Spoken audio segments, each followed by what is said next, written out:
咁我咧就同呢個朋友咧分享翻啦。以前咧我喺美國讀書咧，讀咗6年咧，我搬咗8次。後生搬咧其實冇咩嘢嘅，有合適咪即係又再搬咯。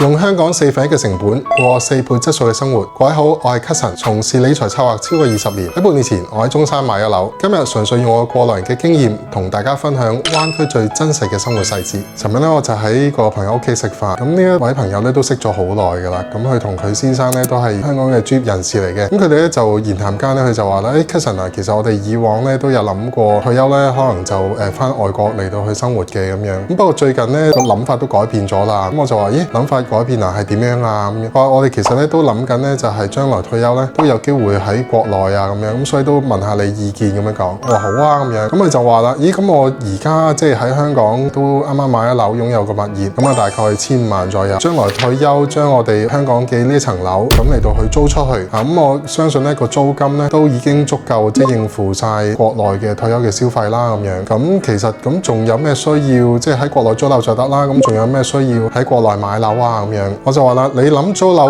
某程度上係啱嘅，因為咧租樓就係你都要試一試，究竟你適唔適應即係國內嘅居住咧咁樣。咁不過就話啦，如果你唔係諗住短期居住嘅話咧，其實買樓咧始終係一個好嘅選擇。嗱，因為點咁講咧？你試諗下，當你租樓可能你60歲租樓、70歲租樓、80歲租樓，租樓咧永遠就係一個風險啊，就係咦可能嗰個業主，喂我咧就唔再租啦，咁唔好意思啦，咁你可能要揾地方啦。咁當你一路搬嘅時候，究竟你搬得幾多次呢？咁樣，咁我咧就同呢個朋友咧分享翻啦。以前咧我喺美國讀書咧，讀咗6年咧，我搬咗8次。後生搬咧其實冇咩嘢嘅，已經好專業嚟到去搬屋咁樣。有合適咪即係又再搬咯。但係咧我最近咧就幫一個即係住喺珠海嘅中學朋友，又係搬屋咁樣。哇，真係同以前後生真係唔一樣。當我幫佢pack 行李啊，即係嚟到去由啲行李由屋企就搬落去停車場，短短幾個鐘頭咧，我都真係上氣唔接下氣，即係話啲咩咧，真係唔後生啦。咁我就係諗，喂，如果我去到